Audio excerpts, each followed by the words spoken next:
بسم اللہ الرحمن الرحیم۔ السلام علیکم۔ حضرت داؤد علیہ السلام وہ نبی کہ جن کو نبوت اور بادشاہت دونوں عطا کی گئیں، وہ پیغمبر خدا کہ جن کی آواز کی خوبصورتی میں تمام چرند پرند گم ہو جاتے، وہ عظیم و شان نبی کہ لوہے کو جن کے ہاتھ میں گندے ہوئے آٹے کی طرح نرم فرما دیا گیا۔ وہ نبی اور بادشاہ کوئی اور نہیں بلکہ حضرت داؤد علیہ السلام تھے۔ حضرت داؤد علیہ السلام حضرت یعقوب علیہ السلام کی اولاد میں سے تھے۔ آپ علیہ السلام فلسطین کے شہر بیت لحم میں پیدا ہوئے۔ آپ علیہ السلام 8 بھائیوں میں سب سے چھوٹے بھائی تھے۔ بھیڑ بکریاں چراتے تھے۔ اتنے بہادر اور طاقتور تھے کہ اگر شیر بکریوں پر حملہ کرتا تو اسے اپنے ہاتھوں سے مار ڈالتے تھے۔ حضرت داؤد علیہ السلام فلاحن چلانے کے ماہر تھے۔ یہ پرانے زمانے کا ایک ہتھیار ہوتا تھا جس میں چھوٹے چھوٹے پتھروں سے بھری تھیلی کو گھما کر پوری طاقت سے پھینکا جاتا تھا۔ حضرت داؤد علیہ السلام اتنی قوت سے فلاحن پھینکتے تھے کہ جس چیز پر بھی گرتا وہ ریزہ ریزہ ہو جاتی تھی۔ اللہ تعالیٰ نے بنی اسرائیل کو بڑی عظمتیں دی تھیں، لیکن ان کی نافرمانیوں اور ناشکریوں کو دیکھ کر اللہ تعالیٰ نے ان سے ساری عظمتیں چھین کر کافروں کو ان پر مسلط کر دیا اور فلسطین پر ان کا قبضہ ہو گیا۔ کافروں کی فوج کا سپہ سالار جالوت تھا جو بڑا دیو ہیکل اور جنگ کا ماہر تھا۔ جالوت بہت ہی قد آور اور نہایت ہی طاقتور بادشاہ تھا۔ وہ اپنے سر پر لوہے کی جو ٹوپی پہنتا تھا اس کا وزن 300 رتل تھا۔ اس نے بنی اسرائیل پر بار بار حملے کر کے ان کا قتل عام کر کے ان کو گھروں سے بے گھر کر دیا اور ان کے شہر چھین لیے۔ اس کے رعب و دہشت کا یہ عالم تھا کہ بنی اسرائیل کے 5 بڑے شہر چھن چکے تھے، لیکن اپنے شہر واپس لینے کی ہمت ان میں نہ تھی۔ پھر اللہ تعالیٰ نے بنی اسرائیل کو حضرت طالوت کی قیادت عطا فرمائی۔ اب جالوت کی فوج سے طالوت کی فوج کا مقابلہ تھا۔ جالوت پر حملہ کرنے سے پہلے اللہ تعالیٰ نے حضرت طالوت کی فوج کا امتحان لیا۔ طالوت بادشاہ کی سربراہی میں جب بنی اسرائیل عمالقہ سے جنگ کے لیے نکلے تو طالوت نے قوم سے خطاب کر کے کہا، جسے قرآن نے سورہ بقرہ کی آیت نمبر 249 میں اس طرح سے بیان کیا ہے، بے شک اللہ تمہیں ایک نہر سے آزمانے والا ہے، جو اس کا پانی پیے گا وہ میرا نہیں، اور جو اس کا پانی نہ پیے وہ میرا ہے، مگر جو ایک چلو ہاتھ سے لے کر پیے تو کچھ مذائقہ نہیں۔ اس آزمائش کی وجہ نافرمانی اور بزدل لشکر کو الگ کرنا تھا۔ جب طالوت اور مسلمانوں کا لشکر اس نہر اردن سے گزرا تو پیاس کی شدت سے ہزاروں کے لشکر نے خوب پیٹ بھر کر پانی پیا، مگر 313 اللہ کے سچے باوفا بندوں نے شدت پیاس کے باوجود، حالت جنگ کی تھکاوٹ کے باوجود صرف ایک چلو پانی پیا۔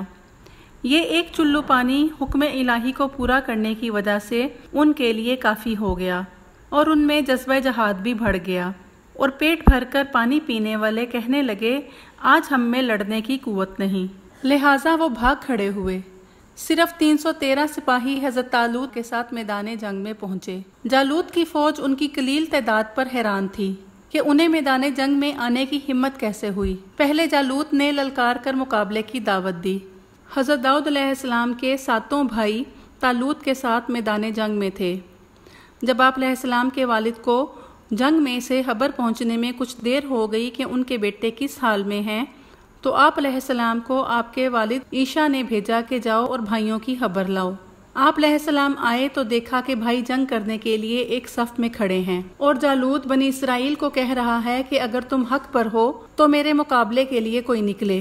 یہ دیکھ کر ان کی غیرت ایمانی جوش میں آئی اور انہوں نے اپنے بھائیوں کو کہا کہ آپ اس کافر کو قتل کیوں نہیں کرتے، لیکن اس کی بہادری کے پیش نظر کوئی اس کے مد مقابل جانے کے لیے تیار نہیں تھا۔ آپ علیہ السلام جب دوسری صف میں گئے تو دیکھا کہ طالوت لوگوں کو جالوت کے قتل کرنے پر ابھار رہے ہیں اور کہہ رہے ہیں کہ جو کوئی جالوت کو قتل کرے گا میں اسے اپنی بیٹی نکاح میں دوں گا اور آدھی بادشاہی دے دوں گا۔ وہ حضرت طالوت کے پاس پہنچے اور مقابلہ کرنے کی اجازت مانگی۔ طالوت انہیں دیکھ کر ہچکچائے کیونکہ وہ بہت کم عمر اور نا تجربہ کار تھے۔ ان کی ہچکچاہٹ دیکھ کر حضرت داؤد علیہ السلام نے کہا کہ میں اپنی بکریوں پر حملہ کرنے والے شیر کے جبڑے توڑ دیتا ہوں۔ حضرت طالوت نے ان کی ہمت اور ارادے کو دیکھ کر انہیں اجازت دے دی۔ روایت ہے کہ جب حضرت داؤد علیہ السلام گھر سے نکلے تو راستے میں ایک پتھر یہ بولا کہ اے حضرت داؤد علیہ السلام مجھے اٹھا لیجئے کیونکہ میں حضرت موسیٰ علیہ السلام کا پتھر ہوں۔ پھر دوسرے پتھر نے آپ علیہ السلام کو پکارا کہ اے حضرت داؤد علیہ السلام مجھے اٹھا لیجئے کیونکہ میں حضرت ہارون علیہ السلام کا پتھر ہوں۔ پھر ایک تیسرے پتھر نے آپ علیہ السلام کو پکار کر عرض کیا کہ اے حضرت داؤد علیہ السلام مجھے اٹھا لیجئے کیونکہ میں جالوت کا قاتل ہوں۔ آپ علیہ السلام نے ان تینوں پتھروں کو اٹھا کر اپنے جھولے میں رکھ لیا۔ حضرت داؤد علیہ السلام کے ایک ہاتھ میں صرف بکریاں چرانے والی لاٹھی تھی اور دوسرے ہاتھ میں فلاحن تھی۔ انہوں نے فلاحن میں پتھر رکھ کر جالوت کی طرف پھینکا۔ پتھر جالوت کی پیشانی کی ہڈی کو توڑ کر کھوپڑی میں گھس گیا اور وہ منہ کے بل زمین پر گر پڑا۔ حضرت داؤد علیہ السلام نے اسی کی تلوار سے اس کا سر تن سے جدا کر دیا۔ جالوت کی فوج اپنے سردار کا کٹا ہوا سر دیکھ کر مقابلہ کرنے کی ہمت کھو بیٹھی۔ اس طرح طالوت کی فوج نے دشمن پر حملہ کر کے فتح حاصل کر لی۔ اس پر طالوت اور بنی اسرائیل بے حد خوش ہوئے اور اپنے اعلان کے مطابق اپنی بیٹی میکال سے آپ علیہ السلام کی شادی کر دی اور اپنی آدھی سلطنت کا ان کو سلطان بنا دیا۔ پھر پورے 40 برس کے بعد جب طالوت بادشاہ کا انتقال ہو گیا تو حضرت داؤد علیہ السلام پوری سلطنت کے بادشاہ بن گئے، اور جب حضرت شمویل کی وفات ہو گئی تو اللہ تعالیٰ نے حضرت داؤد علیہ السلام کو سلطنت کے ساتھ نبوت سے بھی سرفراز فرما دیا۔ آپ علیہ السلام سے پہلے سلطنت اور نبوت دونوں اعزاز ایک ساتھ کسی کو بھی نہیں ملے تھے۔ آپ علیہ السلام پہلے شخص ہیں کہ ان دونوں عہدوں پر فائز ہو کر 70 برس تک سلطنت اور نبوت دونوں منصبوں کے فرائض پورے کرتے رہے۔ پھر آپ علیہ السلام کے بعد آپ علیہ السلام کے فرزند حضرت سلیمان علیہ السلام کو بھی اللہ عز و جل نے سلطنت اور نبوت دونوں مرتبوں سے سرفراز فرمایا۔ اس واقعے کا اجمالی بیان قرآن مجید کی سورہ بقرہ رکوع نمبر 33 میں اس طرح سے ہے، اور قتل کیا داؤد نے جالوت کو اور اللہ نے اسے سلطنت اور حکمت عطا فرمائی اور اسے جو چاہا سکھایا۔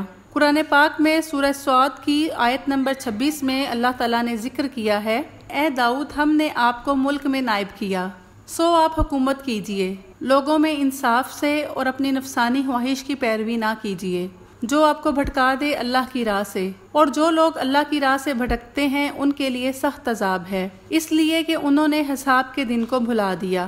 طالوت کی وفات کے بعد حضرت داؤد علیہ السلام کو نبوت اور آسمانی کتاب زبور عطا ہوئی۔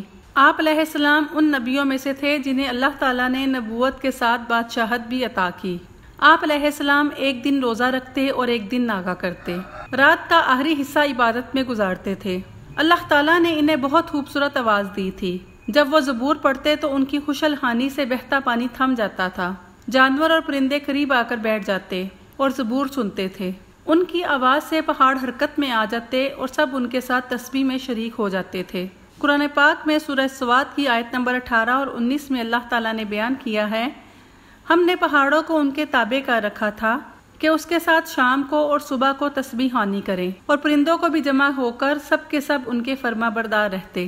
حضرت داؤد علیہ السلام کی حکمت سے بنی اسرائیل کا شمار جلد ہی دنیا کی مہذب اقوام میں ہونے لگا، بہت سے علاقے فتح ہوئے اور ایک عالیشان سلطنت وجود میں آئی۔ آپ علیہ السلام نے شرعی حدود جاری کی، کافروں سے جہاد کیا، مختلف قبائل میں باہمی تعاون پیدا کیا اور لوگوں کو نیکی کی تلقین کی۔ اللہ تعالیٰ نے آپ علیہ السلام کو زبردست حکمت عطا کی تھی۔ قرآن پاک میں ہے، اور ہم نے ان کی سلطنت کو مضبوط کیا اور ان کو حکمت عطا کی اور بات کا فیصلہ کرنا سکھایا۔ حضرت داؤد علیہ السلام کا معجزہ یہ تھا کہ ان کے ہاتھ میں لوہا موم کی طرح نرم ہو جاتا اور آپ علیہ السلام لوہے کو ہاتھوں سے موڑ کر زرہیں بنا لیتے تھے۔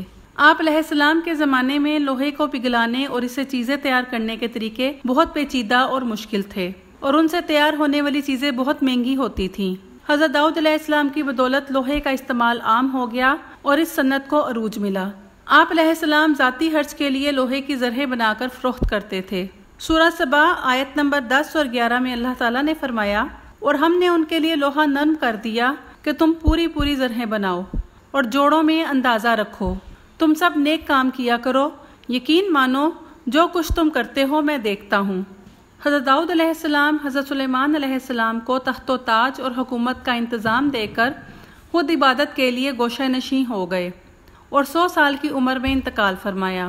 حضرت سلیمان علیہ السلام نے ان کی تدفین کی۔ حضرت ابو ہریرہ رضی اللہ تعالیٰ عنہ فرماتے ہیں کہ نبی کریم صلی اللہ علیہ وآلہ وسلم نے ارشاد فرمایا، اللہ عز و جل نے عالم بالا میں حضرت آدم علیہ السلام کی پشت سے ان کی تمام اولاد کو نکال کر ان کے سامنے پیش کیا۔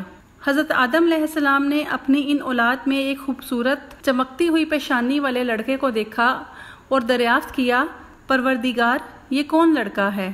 اللہ تعالیٰ نے جواب دیا، تمہاری اولاد میں بہت بعد میں آنے والا تمہارا لڑکا داؤد ہے۔ حضرت آدم علیہ السلام نے عرض کیا، الہی میں اپنی عمر کے 40 سال اس لڑکے کو بخشتا ہوں۔